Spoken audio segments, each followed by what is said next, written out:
Chris, lovely to see you. Look as if you're in the ring. It's amazing. Good to see you too, Jody.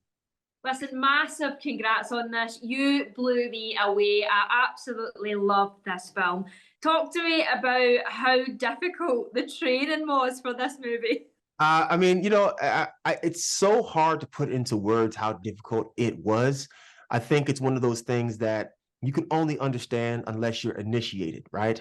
And I mean that in the sense that, sure, you can go to a boxing gym and you can train for an hour and a half, but there are very few people who understand what it feels to train for 5 to 6 hours in a day, straight through.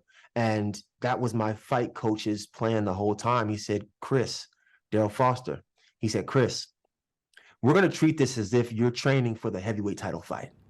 This is a fight camp. We're not training for a film. It's a fight camp. And we treated it as though I was a fighter. And that's the way we went into it. And unless you've experienced that before, it's really hard to put into words just how difficult that is. So I gained a lot of respect for people who make the sacrifice on a daily basis and whose lives revolve around fighting, martial arts. Mad kudos, mad kudos. Honestly, it was so inspiring to watch. And tell me, what was it like taking on a real person? A person like George Foreman. I mean, I had the grill when I was growing up. Like, such a big character as well, was a person. When you have someone who's so well known, who's so global, it's easy to mess that up.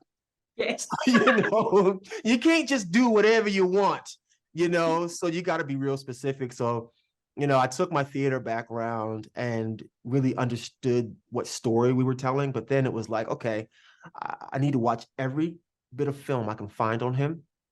I read all of his autobiographies, and still it wasn't enough. I was like, wait a minute, there's something missing. So then I went to Houston to meet him, and I spent 3 days with him just so that I can get a sense of this most subtlest of nuances.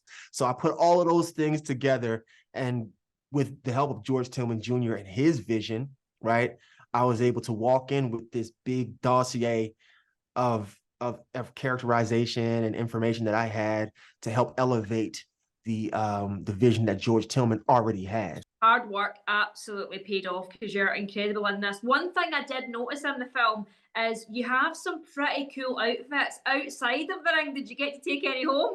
No, unfortunately, I didn't. They didn't give me none of those outfits. I wanted some. George Foreman could dress, couldn't he? Honestly, I was like, I can't ever remember him being this stylish, but he must have been. Oh no, and that's the thing. That's the thing that's so interesting about Mr. Foreman.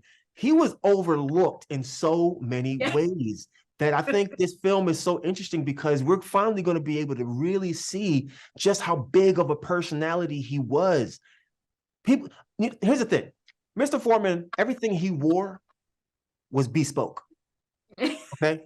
So he got it all tailor-made. He didn't go off the rack. So he wore only bespoke, So his style, the way that he talked, the way he walked, the way he smiled and laughed. I mean, it was brilliant. He was a beautiful, beautiful individual.